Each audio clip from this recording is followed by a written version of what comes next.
Oi, som. Meus irmãos, um pouco alto aí o microfone. Ok. Graça e paz, queridos. Boa noite a todos. Boa noite a você que está em casa também. Nós estamos meditando em alguns salmos e nessa noite eu separei um salmo para nós meditarmos. É o salmo número 32. Se você puder, acompanhe esse texto, essa confissão do salmista Davi. Salmo de número 32. Vamos ler.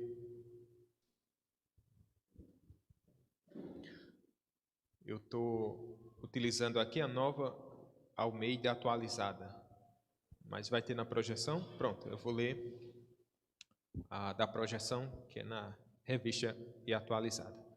Bem-aventurado aquele cuja iniquidade é perdoada, cujo pecado é coberto. Bem-aventurado o homem a quem o Senhor não atribui iniquidade e em cujo espírito não há dolo. Enquanto calei os meus pecados, envelheceram os meus ossos pelos meus constantes gemidos todo dia. Porque a tua mão pesava dia e noite sobre mim, e o meu vigor se tornou em sequidão de estio. Confessei-te o meu pecado, e a minha iniquidade não mais ocultei. Disse: confessarei ao Senhor as minhas transgressões, e tu perdoaste a iniquidade do meu pecado. Sendo assim, todo homem piedoso te fará súplicas em tempo de poder encontrar-te. Com efeito, quando transbordarem muitas águas, não o atingirão. Tu és o meu esconderijo. Tu me preservas da tribulação e me cercas de alegres cantos de livramento. Instruir-te-ei e te ensinarei o caminho que deves seguir. E sob as minhas vistas te darei conselho. Não sejais como o cavalo ou a mula sem entendimento, os quais com freios e cabrestos são dominados, de outra sorte não te obedecem. Muito sofrimento terá de curtir o ímpio, mas o que confia no Senhor, a misericórdia o assistirá. Alegrai-vos no Senhor, regozijai-vos, ó justos, exultai, vós, todos os que sois retos de coração. Amém. Oremos, meus irmãos. Ó Altíssimo Deus, essa noite de oração, Pai, nós nos deparamos com um texto sagrado, Pai, que nos ensina, Senhor, sobre a felicidade, Senhor, daquele que encontra o perdão em Ti, daquele cujas iniquidades é perdoado. Ó Deus amado, nessa noite, ao ouvirmos essa meditação, Senhor, que nos quebrantemos, que confessemos as nossas faltas e que nos alegremos, Senhor, com o perdão recebido por meio de Jesus Cristo. Que o Senhor nos oriente e nos instrua, em nome de Jesus. Amém. Meus irmãos, alguém já fez uma distinção em relação ao pecado interessante, falando do que o pecado representa na vida ainda de um crente e o que ele representou já. Ele diz que há um pecado que é reinante. O que é o pecado reinante? É aquele que domina, aquele que lhe amarra, aquele que escraviza. E ora, dessa feita, todos nós um dia já fomos escravos do pecado. Mas também há o pecado remanescente, ou seja, o cristão ele já foi liberto do pecado, essas amarras já foram rompidas, essa escravidão já cessou, essas cordas já foram cortadas, não é?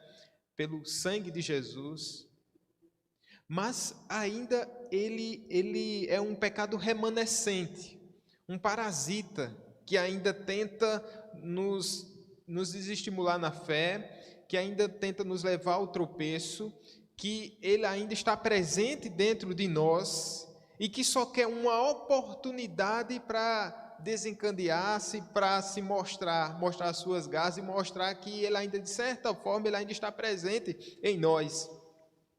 Uma das bênçãos da redenção é justamente o fato do pecado ter perdido o poder sobre nós. Então, todo crente ele já tem essa certeza, o pecado já não exerce esse poder sobre minha vida, esse pecado já não exerce o domínio sobre mim. Essa é uma das bênçãos da redenção. Mas essa imunidade, ela pode ser revertida se nós não vigiarmos, se nós não orarmos, se nós nos afastarmos da lei do Senhor, se nós nos esquecermos desses meios de graça, nós podemos ainda incorrer em pecado e tropeçarmos em tantas coisas. Eis aqui uma prova. O rei Davi, um homem que é conhecido por ser um servo piedoso, mas que ainda tinha um pecado remanescente e que por algum momento ele se viu em tropeço. Acredito eu que um dos salmos mais difíceis para Davi ter escrito não foi aqueles salmos onde ele demonstra que estava sendo perseguido por Absalão, que estava passando por terríveis sofrimentos externos, mas talvez esse 32, tem um Salmo 51 também, onde Davi tem que se deparar novamente com uma lembrança triste do pecado. E o pecado para um crente, ele pode ser lembrado, mas com tristeza. Deve ser assim, né? Deve ser lembrado com tristeza. Quando lembramos das nossas faltas passadas, do nosso pecado passado, a gente sempre se lembra com o coração quebrado, né? Mas Deus é um Deus de graça, e a maravilha desse salmo aqui, por ele estar registrado aqui, pela inspiração e pela direção do Espírito Santo, que fez com que Davi expusesse o seu erro, a sua falha. É humilhante relembrar o pecado e deixar aqui em páginas onde toda a cristandade, todos os servos do Senhor de todas as épocas teriam um contato para mostrar o seu pecado exposto, mas para nossa edificação, para nos mostrar que onde o pecado ele tentou reinar como um remanescente, a graça do rei veio para destroná-lo. É da mesma forma como nós lembramos dos nossos pecados, não para sermos saudosistas, mas para lembrarmos que nós fomos perdoados. Deve ser assim. Eu quero meditar em algumas verdades que esse texto nos mostra. A primeira delas, antes de nós adentrarmos, só fazendo uma recapitulação. Que pecado foi esse, né? Falei tanto, que pecado foi esse do Davi? Foi um dos pecados mais conhecidos, um dos maiores escândalos da Bíblia, né? Dos maiores escândalos, porque Davi, rei já sobre Israel, ele se deparou com uma jovem casada chamada Batseba, e a viu tomando banho. No seu coração ele deseja aquela mulher, e como rei ele se utiliza de um poder de maneira escusa, chama Batseba, se deita com Batseba. Acontece que o seu marido, o marido de Batseba, estava na batalha, chamava Urias, um homem temente a Deus e uma pessoa de confiança que estava disposta a morrer pelo rei Davi. E o que é que ocorre? Batseba acaba engravidando. E quem é o pai? Porque Urias estava na batalha. Então Davi faz trama. O primeiro pecado foi o adultério, mas a coisa tende a piorar, e piorou, porque ele chama Urias e dá uma festa, algo do tipo, para que Urias ficasse quente, né? E voltasse para casa e deitasse com sua esposa. Só que Urias se nega a fazer isso e fica na porta do palácio. Davi, entendendo isso, ele manda um bilhete para Joabe, que é o comandante, o general, e diz assim: olha, coloque Urias na frente da batalha. E fatalmente isso era uma forma de colocar a vida de Urias em risco, e quase com certeza ele iria morrer, e foi o que aconteceu. Então, o primeiro pecado do adultério, depois ele é um homicida, e já viu como é o pecado, você vai quebrando um mandamento atrás do outro, né? Um mandamento atrás do outro, um mandamento atrás do outro, e é o que ocorre. Quando Urias cai, o valente morre, Davi vai e casa-se com Batseba. Ela estava grávida. Esse filho, em consequência do pecado, como uma forma de repreensão do Senhor, ele acaba morrendo. Então, é um cenário triste, mas é o pano de fundo desse salmo que a maioria dos estudiosos acreditam, creem, e nós pensamos assim também. Então, baseado nisso, nós vamos ver aqui algumas coisas. Esse salmo ele fala sobre alguém que recebeu o perdão do Senhor. Por isso, o primeiro ponto que eu quero falar para vocês é a felicidade pelo perdão recebido. Porque esse salmo ele começa com esse termo que é muito bem conhecido de nós, né? Se você já leu, dos 150 salmos, se você já leu o primeiro, você já viu essa palavra bem-aventurado. Que é a pessoa mais do que feliz. É aquela pessoa que desfruta do shalom de Deus, da paz com Deus. Bem-aventurado. Então ele vai dizer, quem é essa pessoa bem-aventurada? Quem é essa pessoa mais do que feliz? É aquele que foi perdoado. Seu pecado foi coberto. Bem-aventurado é aquele a quem o Senhor não atribui mais iniquidade, em cujo espírito não há engano, não há hipocrisia, como diz aqui em James. É interessante, se a gente traçar um paralelo entre Salmo 1 e o Salmo 32, veja que o Salmo 1 fala do homem perfeito, né? Bem-aventurado aquele que não anda segundo o conselho dos ímpios, não se detém no caminho dos pecadores, nem se assenta na roda dos escarnecedores, antes o seu prazer está na lei do Senhor, e na sua lei medita dia e noite, e ele será como árvore plantada. Enfim, a gente vê, é um contexto de alguém que está cumprindo a lei do Senhor. Para este, ele é chamado de quê? Bem-aventurado. A gente pode chamar que é a bem-aventurança do homem perfeito. Mas a gente pode chamar o Salmo 32 do bem-aventurado, a bem-aventurança do homem imperfeito. Que, ora, quando nós olhamos para o Salmo 1, quando nós olhamos com cuidado, nós percebemos que nós quebramos os mandamentos. Se diz assim, olha, se esse é o homem perfeito, se esse é o homem bem-aventurado, você olha para você mesmo e diz assim, eu não sou esse homem bem-aventurado. Porque ainda que eu tenha prazer na lei do Senhor, ainda que eu ame a lei de Deus, ainda que eu busque viver uma vida de piedade, a gente se depara com o apóstolo Paulo, né? O bem que eu quero fazer eu não faço, mas o mal que eu não quero eu acabo fazendo. Então, é esse desejo dentro de nós, sermos perfeitos, estamos buscando essa perfeição por causa da obra de Cristo em nós, por causa da obra do Espírito Santo, mas nós nos deparamos com as nossas fraquezas. Mas os salmos, na ordem da salvação, a gente pode colocar o Salmo 32 antes. Agora nós pecamos e recebemos o perdão, e por causa desse perdão nós nos tornamos semelhantes ao homem perfeito, a Jesus Cristo, que é o bem-aventurado. Veja, quem é esse homem? Agora, ele é alguém que recebe perdão, não vem dele mesmo, é alguém que se depara com sua imperfeição.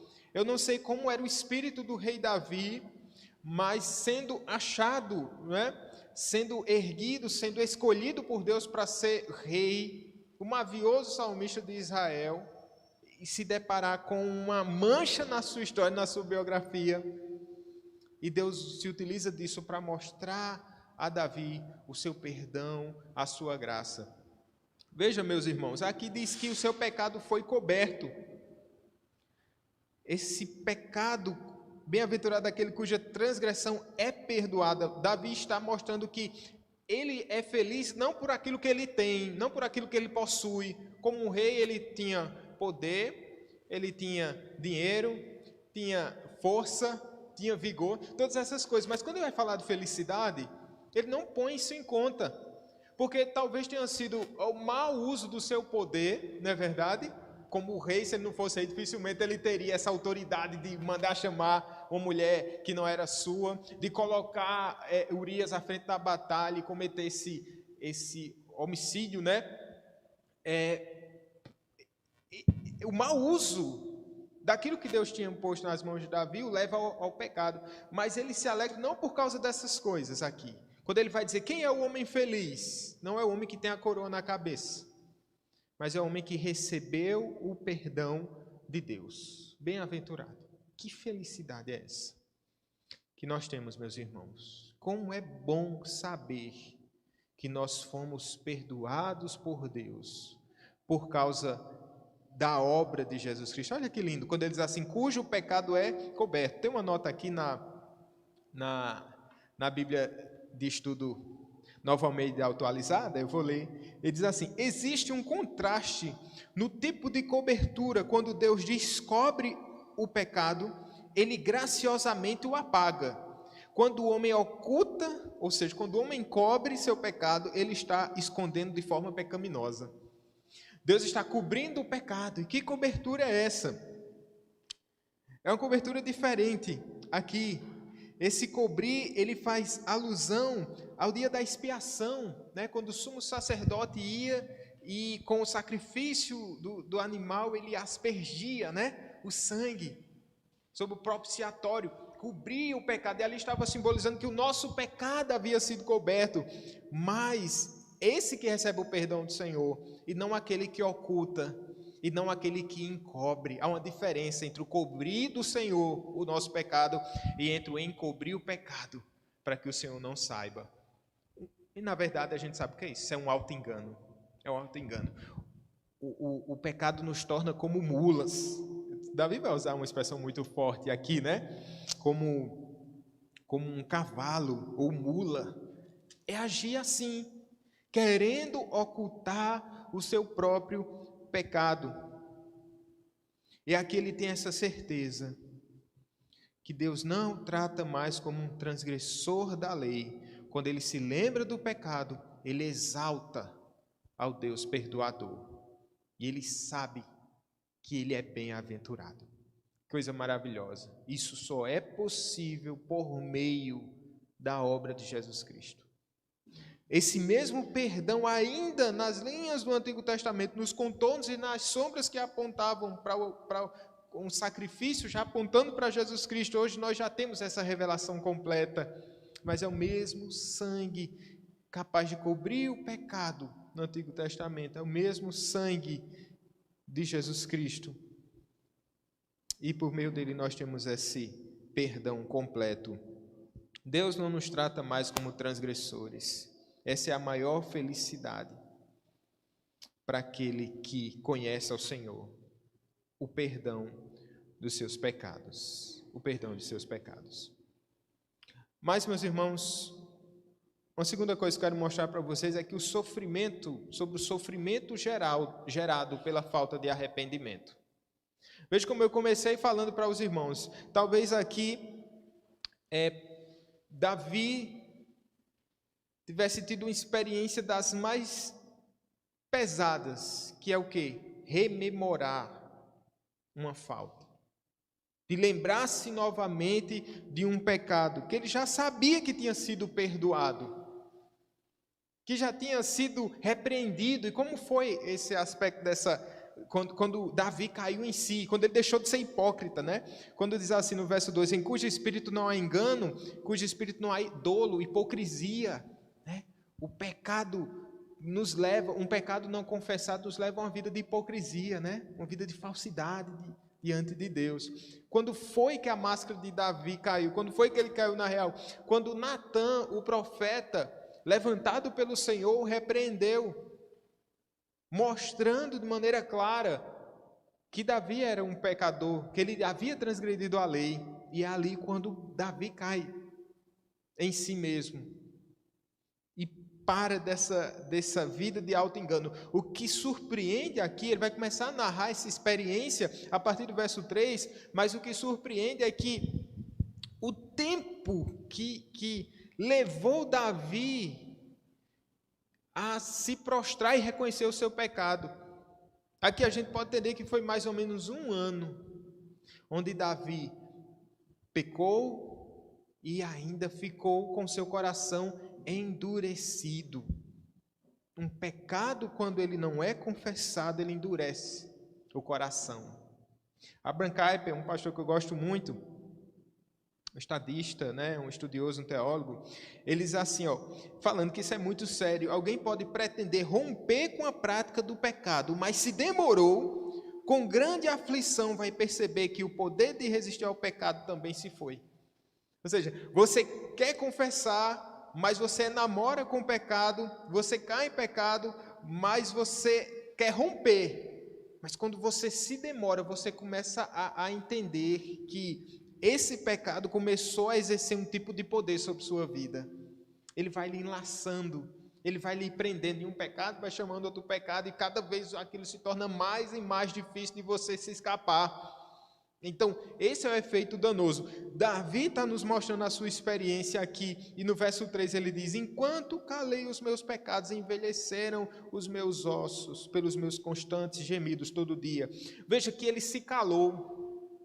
Esse é um salmo que foi cantado, né? Esse é um inário da igreja do Antigo Testamento e também da nossa.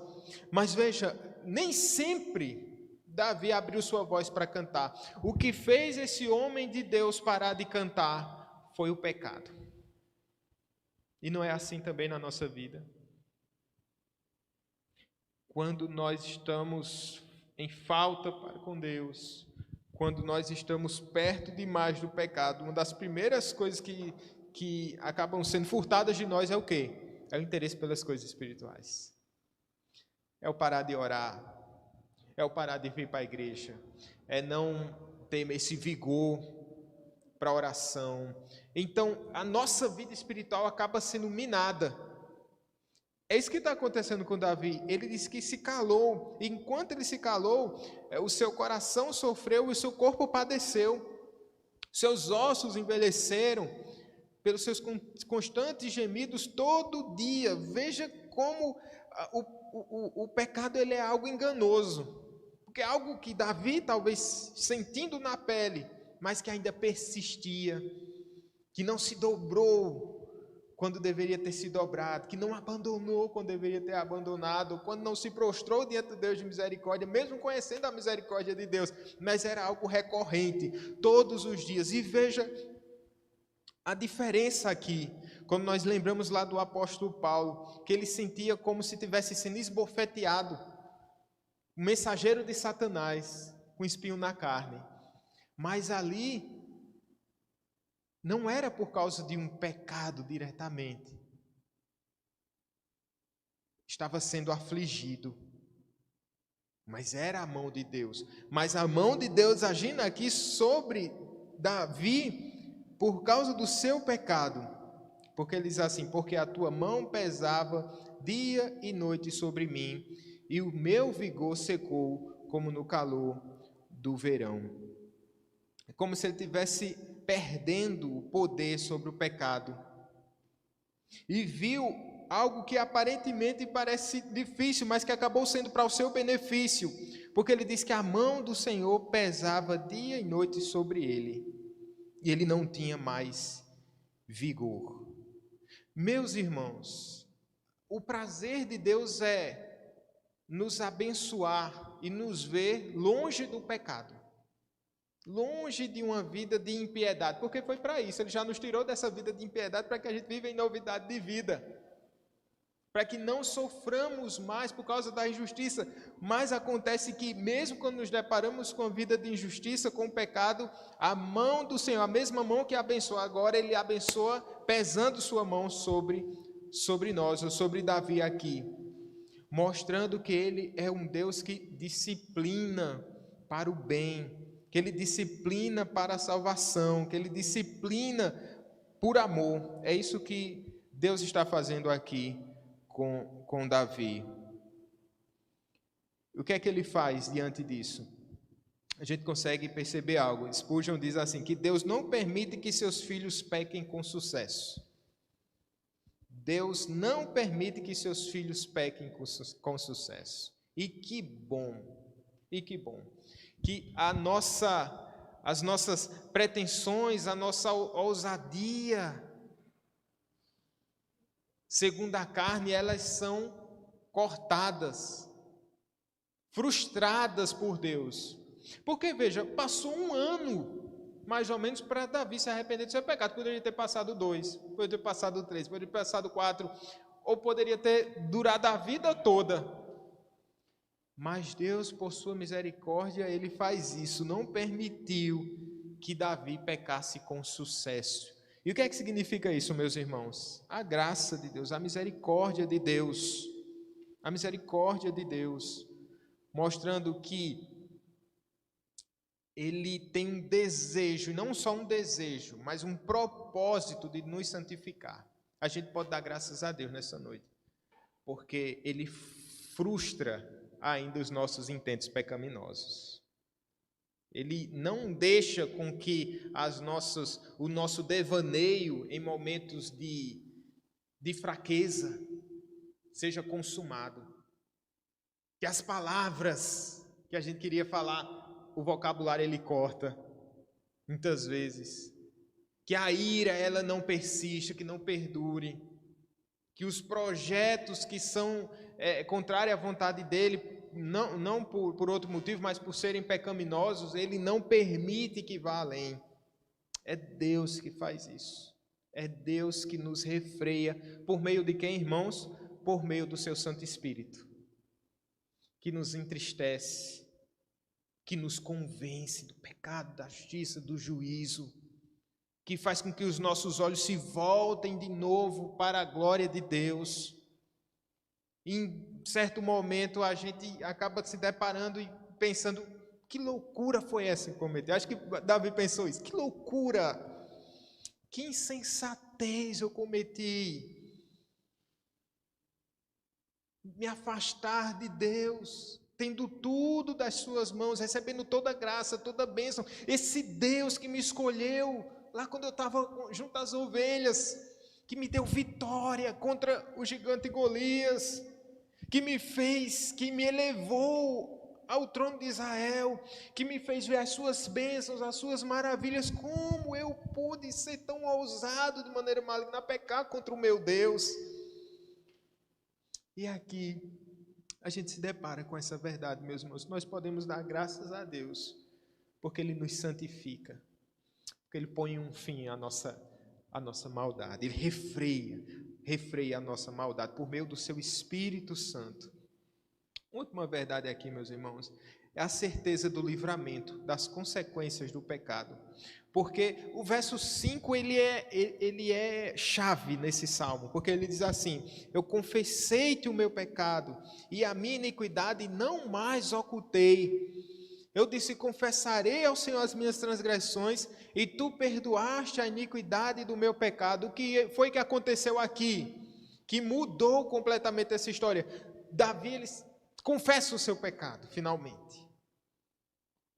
Ele cai em si, sai do engano do pecado e o seu vigor é restaurado.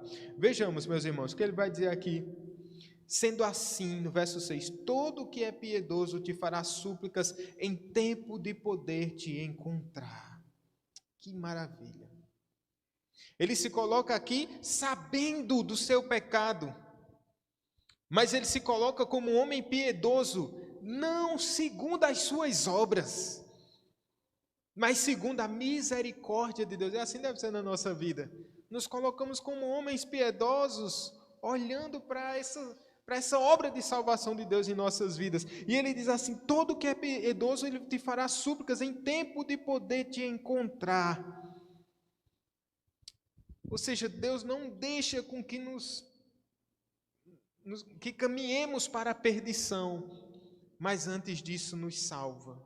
E ele vai mostrar como muitas águas aí, com efeito, quando transbordarem muitas águas, não atingirão. E tantas alusões a gente pode fazer à água, né? Antigo Testamento, como por exemplo, da Arca de Noé. Quando os homens que estavam atolados em seus pecados, eles são submergidos ali na água para a sua perdição. E Noé e sua família, aquela família é salva. E veja que isso é uma ação de Deus em tempo oportuno. No Mar Vermelho, quando engoliu os egípcios, o povo experimentou no mesmo episódio da graça do Senhor. Veja, as muitas águas não atingirão, e assim será no último dia, quando as águas da ira de Deus envolverem essa terra. Não será mais por água, será por fogo e enxofre. Mas em tempo oportuno, o Senhor Deus trará os seus, oferecendo perdão e reconciliação. Por isso ele está dizendo agora: o Senhor é o meu esconderijo, O Senhor me preserva da tribulação e me cercas com alegres cantos de livramento.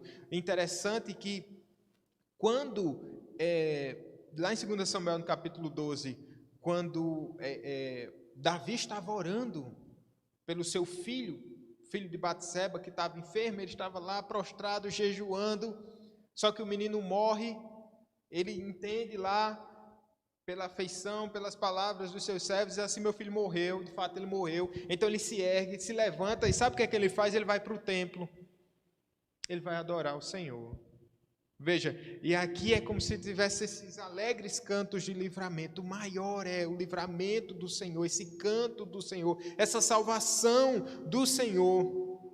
No verso 8, há um retorno à sensatez, porque ele diz assim: o instruirei, lhe ensinarei o caminho que você deve seguir. Aqui não se sabe quem está falando, se é Davi falando para o povo, dizendo assim: agora eu estou apto a ensinar a vocês, dizendo assim: não sigam o mesmo caminho de insensatez, não façam o que eu fiz. E é muito didático, o pecado acaba sendo didático aqui, né?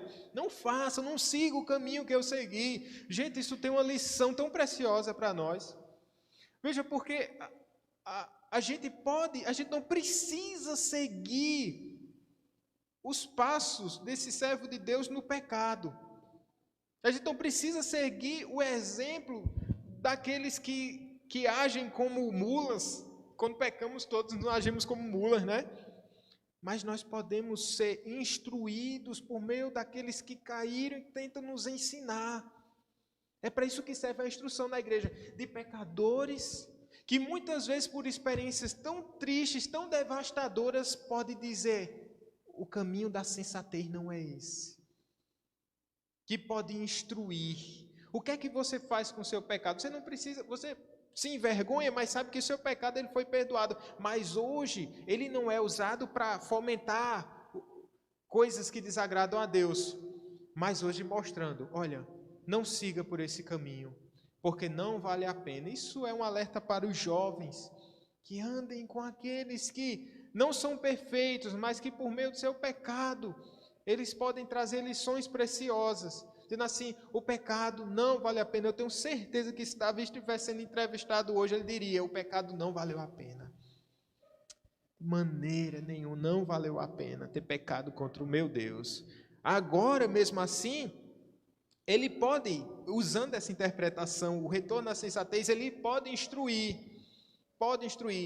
Nós, pobres pecadores, nós instruímos o povo através da lei do Senhor, mas através até das nossas faltas, das nossas fraquezas, nós podemos dizer: olha, não vale a pena pecar, não vale a pena virar as costas para Deus. Mas também pode ser o próprio Deus ensinando a Davi: não faça mais isso, Davi. Você viu que não vale a pena, Davi. E é isso a persuasão do Espírito Santo. Nos mostra quando nós oramos, nós pensamos no pecado, o Espírito Santo vem na mesma hora, nos instruindo, dizendo: não vale a pena. Não vale a pena seguir por esse caminho, porque é caminho de perdição, e quase você se afogou nessas águas se não fosse a misericórdia de Deus. E por isso a gente deve ser sensível ao Espírito Santo. Não podemos resistir ao Espírito Santo quando Ele mais uma vez está nos instruindo, quando Ele está mais uma vez suplicando, com gemidos, orando por nós com gemidos inexprimíveis: não siga mais por esse caminho, é tão insensato voltar ao mesmo caminho de pecado. Tão insensato isso. Deveríamos construir com pedras e com concreto, fechando a passagem para o pecado. Isso é possível através da palavra, através da oração. É possível. Deus nos dá poder sobre o pecado, para que a gente não volte mais às ruínas do velho pecado. Não seja como o cavalo ou a mula, que não tem entendimento, que são dominados com freios e cabrechos. Do contrário, não obedecem a você. Esse eu não vou me demorar, eu tenho falado sobre isso, mas não é uma imagem muito clara do homem que peca. Você se sente como uma mula, como alguém totalmente insensato. E ele vai dizer: olha o destino dos ímpios, no verso 10.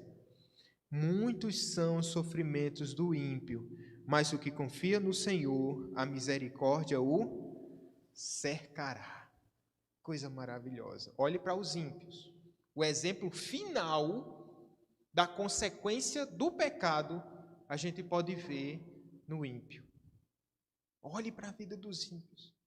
Qual o destino dos ímpios, senão a perdição, quando a misericórdia não assistirá? A confissão do pecado e o arrependimento e o perdão é sinal da graça de Deus. É graça de Deus. Nós somos assistidos, abraçados por essa graça. Mas os ímpios continuarão como cavalos desenfreados até chegarem ao inferno. E aí se depararão com essa realidade. Muitos são os sofrimentos do ímpio. Muitos são os sofrimentos do ímpio. O pastor pediu oração por aqueles que... Esse era o nosso destino, né, pastor? Como cavalos desenfreados, estávamos indo para essa perdição eterna. E Deus nos laçou, impediu essa nossa empreitada, mas ainda há muitos caminhando para esse destino, né? Nós precisamos orar. No final, Ele tem uma palavra para todos nós. Alegrem-se no Senhor e regozijem-se. Ele vai nos chamar de justos. Exultem todos vocês que são retos de coração. Que maravilha! Davi sabia que pela sua própria justiça ele não era justo, ele não era reto de coração, mas ele está dizendo, nós podemos nos alegrar com essa justiça. Para encerrar, meus irmãos, algumas aplicações. Não há nada que possa ser mais abençoador do que uma consciência tranquila diante de Deus. Preserve essa consciência tranquila. Preservemos essa consciência tranquila, sabendo que ainda há um pecado remanescente, mas que ele está sob constante vigilância. Mas nós podemos preservar essa consciência tranquila. Ainda que soframos as consequências presentes do pecado, louvemos a Deus pelo livramento eterno. É a segunda coisa que nós podemos pensar. Ainda que a gente sofra hoje, talvez você esteja vivendo uma vida de sofrimento hoje, lembrando dos pecados do passado, mas se alegre, porque mesmo assim a graça de Deus é sobre sua vida, a graça de Deus é sobre nossa vida hoje, e o destino final é a redenção, a bênção eterna sobre nossas vidas. O pecado, finalmente, é sempre uma experiência triste, mas poderia ser bem pior se não fosse a obra de Cristo na cruz. Porque no final das contas, Ele que tomou os nossos pecados sobre si. Para que Davi pudesse estar cantando assim, bem-aventurado aquele cuja transgressão é perdoada, o pecado é coberto. O preço foi pago e nós entendemos hoje, em Cristo Jesus. Amém, meus irmãos. Que Deus nos abençoe. Pastor Flávio.